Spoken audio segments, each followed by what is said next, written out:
잠깐만요. 잠깐만요. 아무도 나가지 아무도 마세요. 나가지 마세요. 경로당 안이 순식간에 조용해졌습니다. 점심 식사를 마치고 막 집으로 돌아가려던 어르신들은 모두 걸음을 멈췄습니다. 박춘자 총무의 얼굴은 새하얗게 질려 있었습니다. 그녀의 발치에는 낡은 검은색 여행 가방 하나가 놓여 있었습니다. 이거 누가 두고 간 겁니까? 아무도 대답하지 않았습니다. 박춘자가 떨리는 손으로 가방 지퍼를 끝까지 열어젖히는 순간 경로당 안에서는 짧은 비명소리가 터져 나왔습니다. 가방 안에는 5만 원권 현금 다발이 빼곡하게 들어 있었습니다. 이야기 시작합니다. 안녕하세요. 오늘도 찾아와 주셔서 감사합니다. 좋아요, 구독 눌러주세요. 구독은 무료이니 편하게 눌러주세요.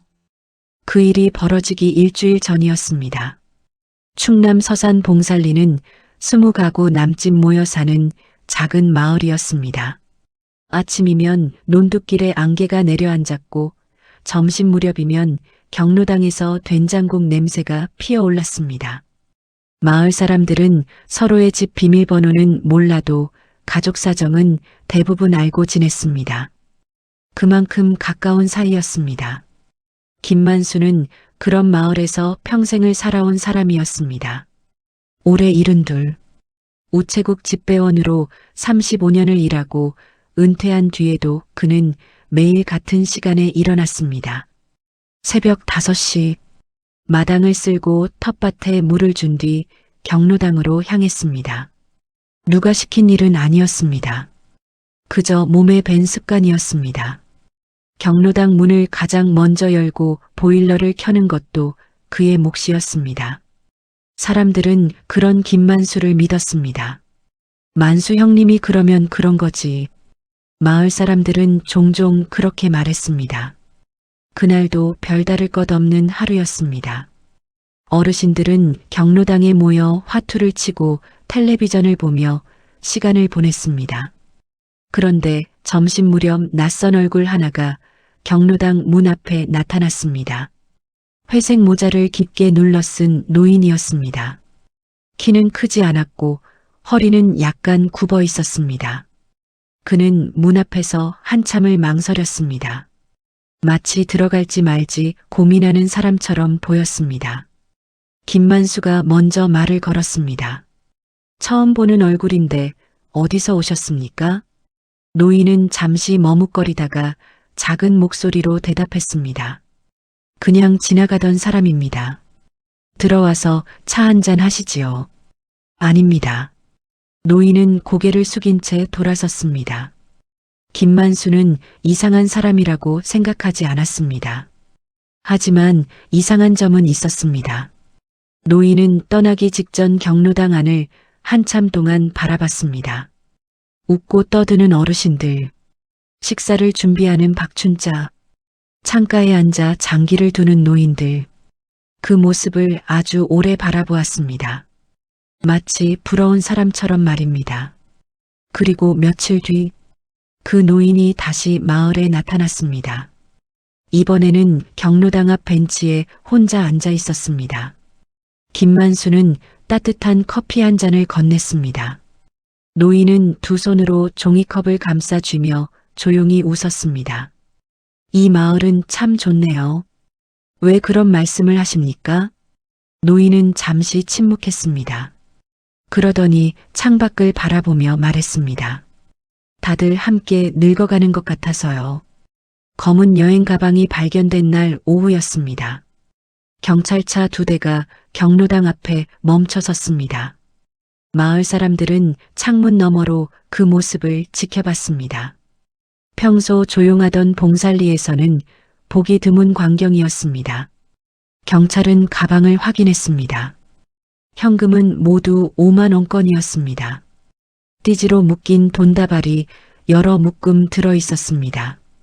대략적인 금액을 확인한 경찰관은 놀란 표정을 감추지 못했습니다. 5천만 원 정도로 보입니다. 순간 경로당 안이 술렁거렸습니다. 누군가는 한숨을 내쉬었고 누군가는 입을 틀어막았습니다. 김만수는 가만히 사람들의 얼굴을 살폈습니다. 방금 전까지 놀라움만 가득했던 표정들이 조금씩 달라지고 있었습니다. 그것은 의심의 표정이었습니다. 경찰은 당일 출입자들을 확인하기 시작했습니다. 오전부터 경로당에 있었던 사람들, 중간에 다녀간 사람들, 점심을 함께 먹은 사람들, 이름이 하나씩 적혀 내려갔습니다. 일단 조사 차원입니다. 경찰관이 설명했습니다. 주인이 나타날 수도 있으니 너무 걱정하지 마십시오. 하지만 사람들의 마음은 이미 흔들리고 있었습니다. 경찰이 돌아간 뒤에도 어르신들은 쉽게 집으로 돌아가지 못했습니다. 삼삼오오 모여 작은 목소리로 이야기를 나누기 시작했습니다. 저 돈이 그냥 있을 리가 있나? 누가 숨겨둔 돈 아니겠어? 5천만 원이면 보통 돈도 아니고. 김만수는 괜히 답답했습니다. 아직 아무것도 밝혀진 것이 없었습니다. 그런데 사람들은 벌써 범인을 찾고 있었습니다. 다음 날이 되자 소문은 더 빠르게 퍼졌습니다. 장터에서도 그 이야기뿐이었습니다. 미용실에서도 그 이야기였습니다. 버스 정류장에서도 사람들이 수군거렸습니다. 경로당에서 돈가방 나왔다며? 누가 가져다 둔 거래? 아직 모른다던데. 소문은 꼬리를 물고 번졌습니다. 그리고 며칠 뒤 김만수가 가장 우려하던 일이 벌어졌습니다. 사람들이 특정 인물을 의심하기 시작한 것입니다. 그 대상은 이영호였습니다. 예전에는 건설업을 하며 제법 성공했던 사람이었습니다. 마을 행사 때마다 기부도 많이 했습니다. 경로당 보일러를 바꿀 때도 가장 먼저 돈을 냈습니다. 하지만 사업 실패 이후 상황이 달라졌습니다. 공사 대금을 받지 못하면서 빚이 생겼고 집 일부를 처분했다는 이야기도 돌았습니다. 사람들은 그런 사실들을 하나씩 끌어내기 시작했습니다. 돈이 제일 필요한 사람이 영호 씨 아니야? 나도 그 생각은 했어. 요즘 경로당에서도 말이 없더라고. 증거는 없었습니다. 하지만 사람들은 의심을 사실처럼 이야기하기 시작했습니다. 어느 날 오후 경로당 한쪽 구석에서 이야기가 오갔습니다. 솔직히 말해봐요. 한 노인이 목소리를 낮췄습니다. 영호 씨 말고 누가 그런 돈을 만져봤겠어? 옆에 있던 사람이 고개를 끄덕였습니다. 맞아. 갑자기 생긴 돈이면 숨길 이유도 있을 테고. 그때였습니다. 김만수가 자리에서 일어났습니다. 그만들 하시오. 경로당 안이 조용해졌습니다. 아무 증거도 없는데 사람을 그렇게 몰아가면 되겠소? 아니, 그냥 얘기하는 거지. 그게 사람 잡는 거요. 김만수의 목소리는 낮았지만 단호했습니다. 평생 알고 지낸 사람 아닙니까? 잠시 침묵이 흘렀습니다. 하지만 소문은 멈추지 않았습니다. 오히려 밖에서 더 크게 퍼졌습니다. 며칠 후 이영호는 경로당에 나오지 않았습니다. 하루, 이틀, 사흘, 계속 모습을 보이지 않았습니다. 박춘자가 걱정스러운 얼굴로 말했습니다. 몸이 안 좋은 건가? 김만수는 고개를 저었습니다. 그는 이유를 알고 있었습니다. 마을 사람들의 시선 때문이었습니다. 결국 김만수는 직접 이영호의 집을 찾아갔습니다. 집은 마을 끝자락에 있었습니다. 오래된 단층 집이었습니다. 마당에는 잡초가 자라고 있었습니다. 초인종을 누르자 잠시 후 문이 열렸습니다. 이영호는 예전보다 훨씬 수척해 보였습니다. 눈밑은 검게 꺼져 있었고 수염도 제대로 깎지 못한 모습이었습니다. 형님이 여기까지 웬일이십니까? 얼굴 보러 왔지. 김만수는 말없이 방 안으로 들어갔습니다. 작은 식탁 위에는 먹다 남은 라면, 그릇이 놓여 있었습니다. 집안은 적막했습니다. 한동안 아무 말도 없었습니다. 그러다가 이영호가 먼저 입을 열었습니다. 사람들이 다 나를 의심하더군요. 그는 씁쓸하게 웃었습니다. 사업 망한 사람이라서 그런가 봅니다. 김만수는 아무 말도 하지 못했습니다. 돈 없는 건 죄가 아닌데.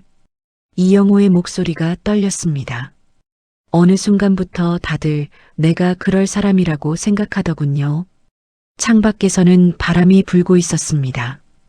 김만수는 괜히 가슴이 답답했습니다. 평생 성실하게 살아온 사람이었습니다. 실패했다는 이유만으로 범인 취급을 받고 있었습니다. 집을 나서는 순간 김만수는 결심했습니다. 이대로 둘 수는 없었습니다. 무언가 잘못 돌아가고 있었습니다. 사람들은 돈의 주인을 찾고 있는 것이 아니었습니다. 자신들이 의심할 대상을 찾고 있었습니다. 그날 저녁, 김만수는 경로당에서 처음 보았던 그 낯선 노인을 떠올렸습니다. 회색 모자를 눌러 쓴 노인, 혼자 벤치에 앉아있던 노인. 이 마을은 참 좋네요. 그 말이 이상하게 머릿속을 맴돌았습니다. 지금 생각해보니 이상한 점이 많았습니다. 그 노인은 누구였을까? 왜 경로당을 그렇게 오래 바라봤을까?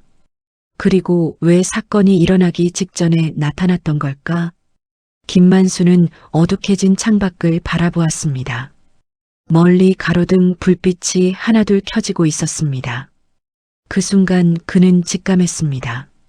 이 사건의 진실은 마을 사람들 안에 있는 것이 아니라 아직 아무도 주목하지 않은 그 낯선 노인에게 있을지도 모른다는 것을요. 그날 밤 김만수는 좀처럼 잠을 이루지 못했습니다. 창문 밖에서는 봄비가 조용히 내리고 있었습니다. 빗방울이 처마 끝을 두드리는 소리가 반복됐습니다. 하지만 그의 머릿속에는 다른 소리가 맴돌고 있었습니다. 이 마을은 참 좋네요. 낯선 노인이 남긴 그 한마디였습니다. 김만수는 천장을 바라보며 생각했습니다. 그 노인은 분명 평범한 방문객이 아니었습니다. 처음 경로당에 왔을 때도 이상했습니다. 두 번째 찾아왔을 때도 이상했습니다. 특히 마을 사람들을 바라보던 눈빛이 기억에 남았습니다. 외로워 보였습니다. 부러워 보이기도 했습니다.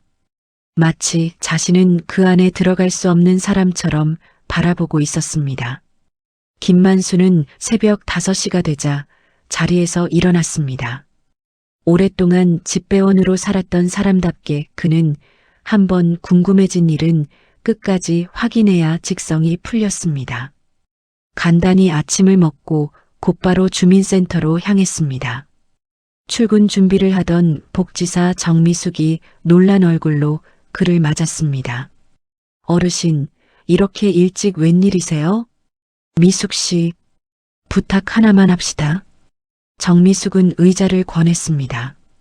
김만수는 사건 당일 봤던 노인 이야기를 자세히 꺼냈습니다. 회색 모자, 구부정한 허리, 작은 청가방, 그리고 경로당을 오래 바라보던 모습까지. 정미숙은 한동안 생각에 잠겼습니다. 그러다 무언가 떠오른 듯 컴퓨터를 켰습니다. 혹시 최근에 전입 온 분들 명단을 한번 볼게요. 화면을 넘기던 정미숙의 손이 어느 순간 멈췄습니다. 이분일 수도 있겠네요. 화면 속 이름은 최동식, 79살. 3달 전 옆시에서 혼자 이사 온 노인이었습니다. 가족관계라는 비어 있었습니다. 배우자 없음, 자녀 없음, 보호자 없음. 김만수는 왠지 모르게 가슴이 먹먹해졌습니다.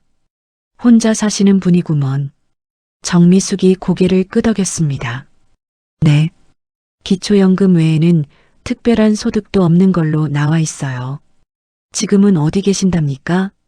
정미숙의 표정이 조금 굳어졌습니다. 사실 그게 이상해요. 왜요? 며칠 전 응급실로 실려가셨거든요.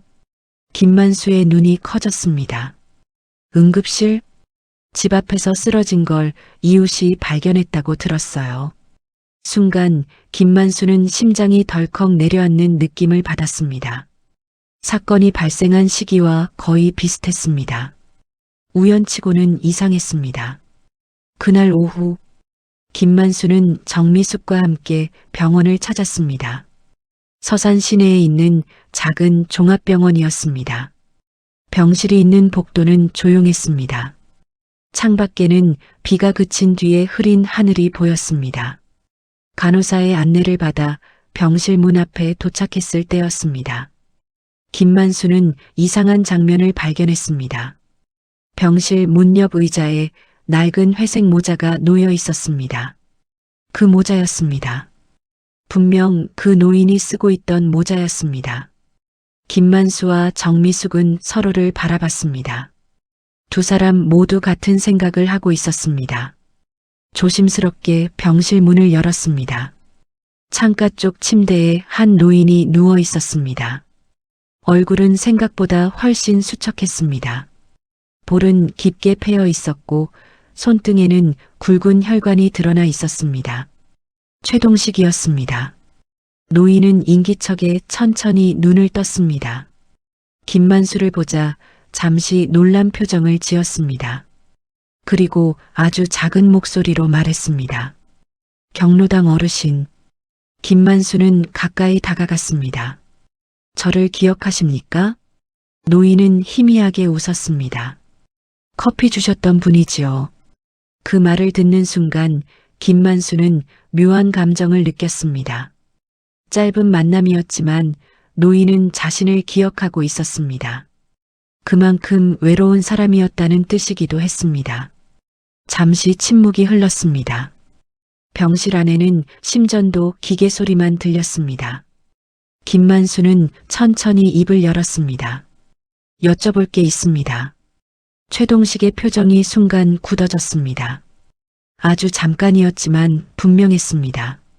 그는 이미 무슨 질문이 나올지 알고 있는 것 같았습니다. 경로당에 놓인 가방 때문입니까? 김만수와 정미숙은 놀라서 서로를 바라봤습니다. 정미숙이 물었습니다. 그 가방을 알고 계십니까? 최동식은 천천히 눈을 감았습니다.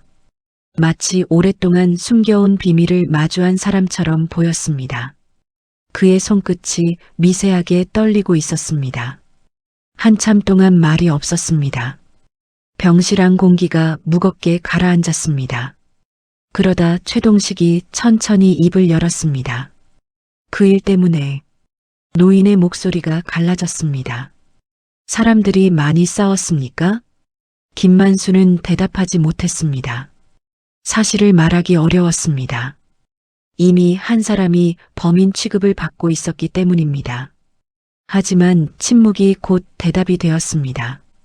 최동식은 고개를 숙였습니다. 눈가가 붉어지고 있었습니다. 그럴 줄은 몰랐습니다.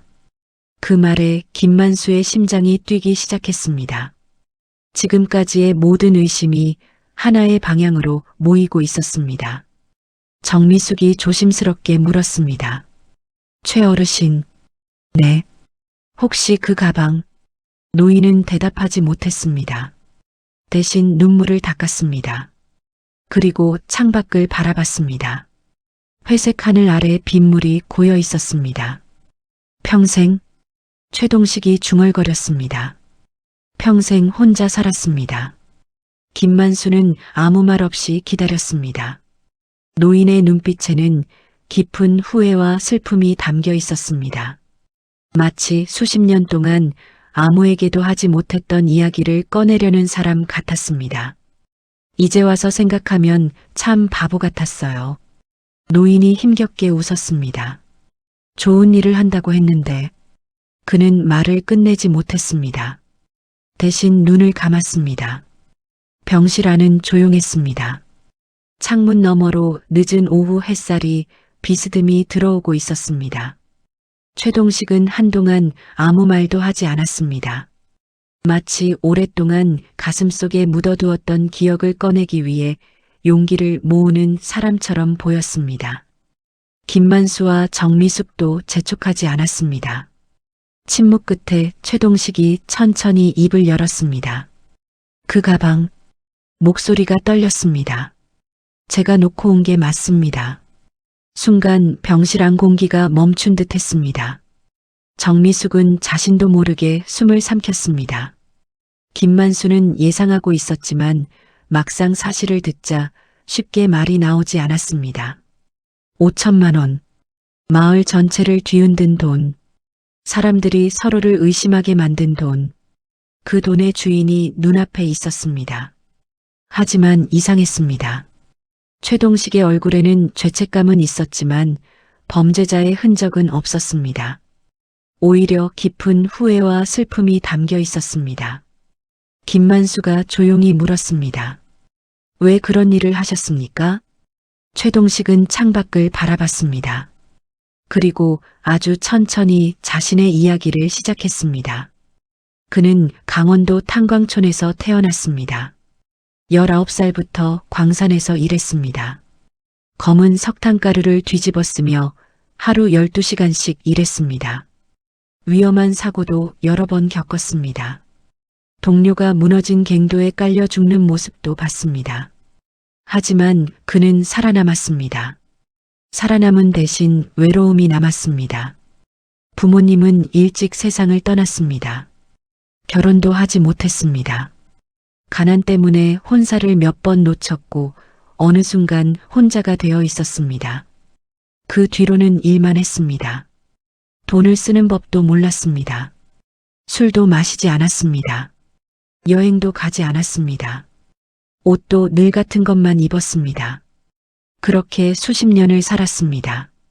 돈은 모였는데 최동식이 씁쓸하게 웃었습니다. 나랑 밥 먹어줄 사람은 없더군요. 병실 안이 조용해졌습니다. 그 말이 김만수의 가슴을 깊게 파고들었습니다. 최동식은 계속 이야기를 이어갔습니다. 몇 년 전 은퇴한 뒤 서산으로 내려왔습니다. 조용히 살 생각이었습니다. 하지만 혼자 사는 노인의 하루는 길었습니다. 아침에 눈을 뜨면 말할 사람이 없었습니다. 점심을 먹어도 마주 앉은 사람이 없었습니다. 밤이 되면 텔레비전 소리만 집안에 울렸습니다. 어느 날 우연히 봉산리 경로당 앞을 지나게 되었습니다. 창문 너머로 웃고 있는 어르신들이 보였습니다. 같이 식사하는 사람들, 화투를 치며 웃는 사람들, 반찬을 나누는 사람들, 그 모습이 너무 부러웠습니다. 그날 처음 알았습니다. 최동식이 말했습니다. 돈보다 사람이 더 부럽다는 걸. 김만수는 고개를 숙였습니다. 그 마음이 이해됐기 때문입니다. 최동식은 그 뒤로 가끔 경로당 근처를 찾았습니다. 안으로 들어갈 용기는 없었습니다. 괜히 낯선 사람 취급을 받을까 두려웠습니다. 그래서 멀리서만 바라봤습니다. 그러던 중 병원에서 큰 병을 발견했습니다. 정확한 병명보다도 의사의 말이 더 충격적이었습니다. 남은 시간이 길지 않을 수도 있다는 이야기였습니다. 그날 집으로 돌아온 최동식은 밤새 잠을 이루지 못했습니다. 평생 모은 돈을 통장과 현금으로 정리해 보았습니다. 5천만 원이 넘었습니다. 그 돈을 바라보면서 처음으로 생각했습니다. 내가 죽으면 이 돈은 누구에게 갈까? 답은 없었습니다. 가족도 없었습니다. 찾아올 사람도 없었습니다. 그래서 그는 결심했습니다. 돈을 마을 어르신들을 위해 쓰기로. 무료 급식, 난방비 지원, 형편이 어려운 노인들을 돕는 기금. 그것이 마지막 남은 삶의 의미라고 생각했습니다. 하지만 평생 남들 앞에 나서는 법을 모르고 살았습니다. 기부를 어떻게 해야 하는지도 몰랐습니다. 이름을 알리는 것도 싫었습니다. 그래서 가장 어리석은 방법을 선택했습니다. 현금을 가방에 담아 경로당에 두고 오는 방법이었습니다. 지금 생각하면 바보 같은 짓이었지요. 최동식이 고개를 떨궜습니다. 그냥 주민센터에 가면 될 일을. 정미숙도 안타까운 표정을 지었습니다. 왜 아무 말씀도 안 하셨어요? 최동식은 쓴웃음을 지었습니다. 평생 혼자 살다 보니 사람을 믿는 법도 잊어버렸습니다. 그 말에 아무도 대답하지 못했습니다. 그리고 사건 당일 최동식은 새벽에 경로당을 찾았습니다. 사람들이 오기 전 가방을 두고 돌아설 생각이었습니다. 하지만 긴장한 탓인지 몸 상태가 급격히 나빠졌습니다. 집으로 돌아온 뒤 의식을 잃고 쓰러졌습니다. 그렇게 병원으로 실려오게 된 것입니다. 이후 경로당에서 벌어진 일은 전혀 알지 못했습니다. 사람들이 서로를 의심하고 있다는 사실도, 이영호가 범인 취급을 받고 있다는 사실도, 최동식은 눈물을 흘렸습니다. 내가 사람들에게 좋은 일 하고 싶었던 건데, 손등으로 눈가를 닦았습니다. 오히려 상처를 줬습니다. 김만수는 가슴이 먹먹했습니다. 지금까지의 진실이 모두 밝혀졌습니다. 하지만 동시에 새로운 문제가 생겼습니다. 이미 마을 사람들은 이영호를 범인으로 생각하고 있었습니다. 소문은 걷잡을 수 없이 퍼졌습니다. 진실을 밝히지 않으면 한 사람의 인생이 망가질 수도 있었습니다. 김만수가 자리에서 일어났습니다. 최 어르신, 최동식이 고개를 들었습니다. 이제는 우리가 바로 잡아야 합니다. 예, 사람들이 알아야 합니다. 김만수의 목소리는 단호했습니다. 그 돈이 어떤 돈인지, 누가 가져온 돈인지, 그리고 누가 억울한 사람인지, 최동식의 눈가에 다시 눈물이 맺혔습니다. 그는 천천히 고개를 끄덕였습니다. 창밖에는 노을이 지고 있었습니다. 붉은 햇살이 병실 바닥 위로 길게 드리워졌습니다. 다음 날 오후였습니다. 봉산리 경로당에는 평소보다 훨씬 많은 사람들이 모였습니다. 김만수가 직접 마을 방송을 부탁했기 때문입니다. 중요한 이야기가 있으니 모두 경로당으로 와주십시오. 평소 김만수가 그런 부탁을 하는 일은 거의 없었습니다. 그래서 사람들은 더욱 궁금해했습니다. 경로당 안은 금세 가득 찼습니다. 어르신들뿐 아니라 주민센터 직원들까지 자리를 채웠습니다. 벽식의 초침 소리만 유난히 크게 들렸습니다. 김만수는 천천히 사람들 앞에 섰습니다. 평소처럼 차분한 모습이었지만 눈빛만큼은 단호했습니다. 그는 한참 동안 사람들을 둘러보았습니다. 그리고 조용히 입을 열었습니다. 오늘은 5천만 원 가방 이야기를 하려고 합니다. 순간 경로당 안이 술렁였습니다. 모두가 숨죽인 채 다음 말을 기다렸습니다. 김만수는 병원에서 있었던 일을 처음부터 설명하기 시작했습니다. 최동식이라는 노인의 존재, 그가 혼자 살아온 인생, 평생 모은 돈, 그리고 경로당에 돈을 두게 된 이유까지 사람들은 점점 말을 잃어갔습니다. 누군가는 고개를 숙였습니다. 누군가는 눈시울을 붉혔습니다. 이야기가 끝났을 때 경로당 안은 깊은 침묵에 잠겼습니다. 그 침묵을 깬 사람은 박춘자였습니다. 그녀는 천천히 자리에서 일어났습니다. 그리고 경로당 한쪽에 앉아있던 이영호를 바라봤습니다. 영호 씨, 목소리가 떨렸습니다. 정말 미안해요. 이영호는 고개를 들지 못했습니다. 박춘자는 눈물을 닦으며 말을 이었습니다. 나는 아니라고 생각하면서도 마음 한구석에서는 의심했어요. 정말 미안해요. 곧이어 여기저기서 사과가 이어졌습니다. 나도 미안하네. 괜한 말을 했어. 내가 잘못했네. 며칠 동안 이영호를 피하던 사람들이 하나둘 고개를 숙였습니다. 이영호는 한참 동안 아무 말도 하지 않았습니다. 모두의 시선이 그에게 향했습니다.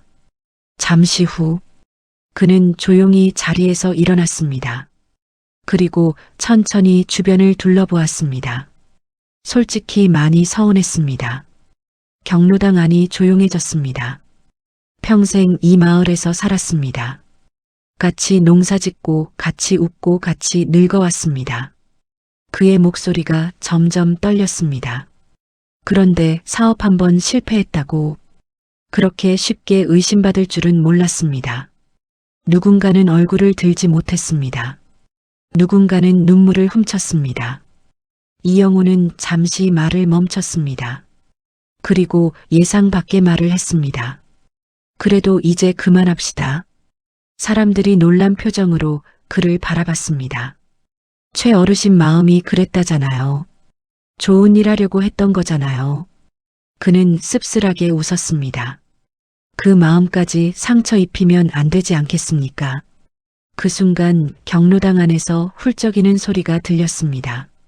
사람들은 비로소 자신들이 놓치고 있던 것을 깨닫기 시작했습니다. 문제는 돈이 아니었습니다. 문제는 사람을 믿지 못했던 자신들이었습니다. 며칠 후 최동식은 퇴원했습니다. 주민센터의 도움으로 작은 환영 자리가 마련됐습니다. 최동식은 처음으로 경로당 안에 정식으로 들어왔습니다. 그날 그는 몹시 긴장한 모습이었습니다. 마치 전학 온 학생처럼 어색해 보였습니다. 문 앞에서 머뭇거리던 최동식에게 김만수가 손을 내밀었습니다. 이제 들어오셔야지요. 최동식은 조심스럽게 안으로 들어왔습니다. 그 순간 경로당 안에 있던 사람들이 일제히 박수를 치기 시작했습니다. 짝, 짝, 짝. 생각지도 못했던 환영에 최동식은 그대로 멈춰섰습니다. 눈가가 순식간에 붉어졌습니다. 평생 혼자 살아온 사람에게 보내는 첫 번째 환영이었습니다. 그는 떨리는 목소리로 말했습니다. 제가 받을 자격이 있는지 모르겠습니다. 그러자 김만수가 웃으며 대답했습니다.